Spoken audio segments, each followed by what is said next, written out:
The following review contains significant plot spoilers. Please watch at your own risk. Drop it, Professor, and behind you.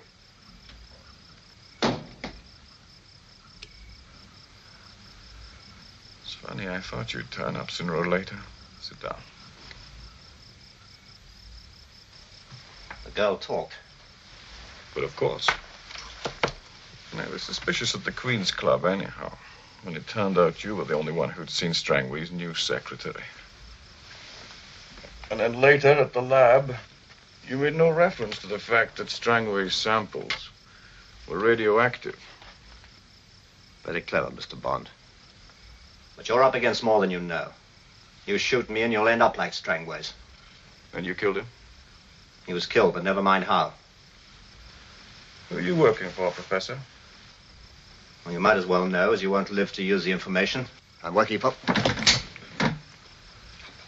Mr. Smith & Wesson. And you've had your six.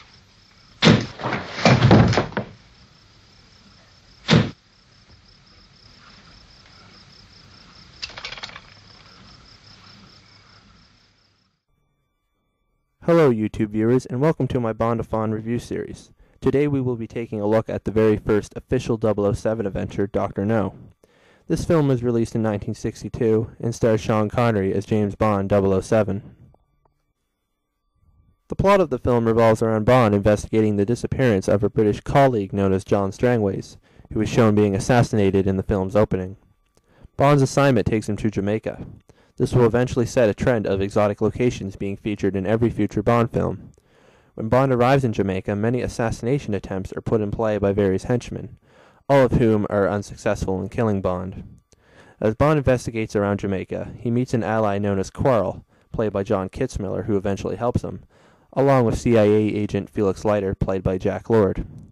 Felix Leiter would become a recurring ally in future films, although played by a different actor each time, with one exception that we will get to later in the series.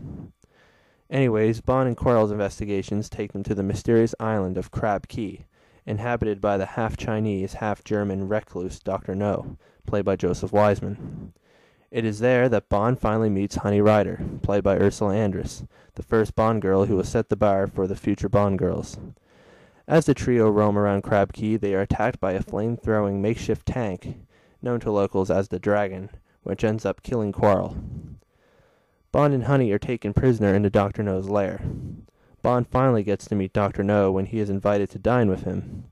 Dr. No reveals that he is a member of a criminal organization called Spectre, and explains his plans to disrupt U.S. space launches from his remote island using very advanced radio beams. Bond is put in a cell afterwards, but quickly escapes to the control room, where he and Dr. No have a showdown. Bond easily dispatches Dr. No by pushing him down into the reactor's cooling vat, where he is boiled alive. Bond and Honey escape from the lair as it is exploding, ending the film. As Dr. No is the first official Bond film in the series, it set various trends that would follow in future films. It marked the first appearance of the iconic opening gun barrel sequence, the iconic James Bond theme, Bond's secretary Miss Moneypenny, played by Lois Maxwell, Bond's boss and head of MI6, M, played by Bernard Lee, the first Bond girl, the first villain, and the first henchman, or in some cases henchwoman. Some trends, however, didn't occur until the next film, those being the gadgets, the maker of the gadgets Q, and the pre-title sequence. There is a man in this film who is listed in the credits as Major Boothroyd. In the film, he is referred to as the Armorer and replaces Bond's Beretta with the iconic Walther PPK. In the next film, this character would return under the same name but played by a different actor, Desmond Llewellyn. In the film after that, this character's name would be changed to Q, but still be played by Llewellyn. So I guess you could say that the Armorer in this film is technically Q if you really want to go that far. The pre-title sequences will not become a trend until the next film. Now let's talk about some of the characters. I'm just going to come out and say that I believe that Sean Connery is the best Bond that there ever will be. He was the first man to play Bond and had the charisma and ruthlessness that defines the character of James Bond. His acting in this film was really good considering that this was his breakout role. His acting would only improve in his next outings as 007. Ursula Andress was very good as the first Bond girl and set the bar pretty high for future films. Her voice was dubbed in this film due to her not-so-good English, but the acting and her expressions were good. M and Moneypenny would appear in every Bond film after Dr. No, with a few exceptions.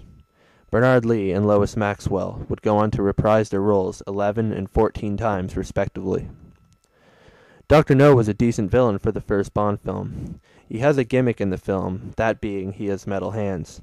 They didn't really put this gimmick to good use when he was fighting Bond, and it ended up being the death of him in the scene where he is trying to climb up out of the cooling vat, but can't due to his hands. There are many notable henchmen and henchwomen in the film, but the one that stands out the most is Professor Dent, played by Anthony Dawson. He is the henchman that gets the most screen time. Unlike future Bond films, Professor Dent wasn't given any gimmicks, making him a realistic and possible threat. As I was re-watching this film, I noticed some problems. Some parts of the film seemed kind of boring, although thankfully didn't drag on too long. I also didn't really like the look of the film, despite Jamaica being exotic looking. However, I can understand how there weren't any big fancy battles or sets due to this being the first film and the budget being low.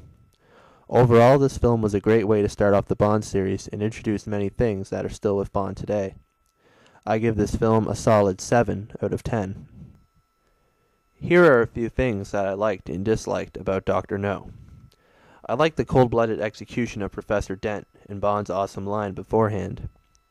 I like Sean Connery's first appearance, with his James Bond line near the beginning. I liked Ursula Andress. She looks absolutely stunning in this film.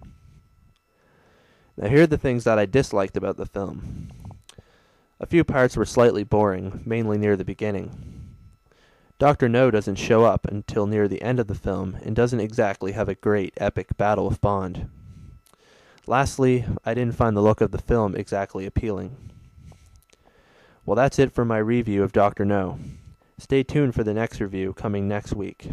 Thanks for watching, and I'll see you next time.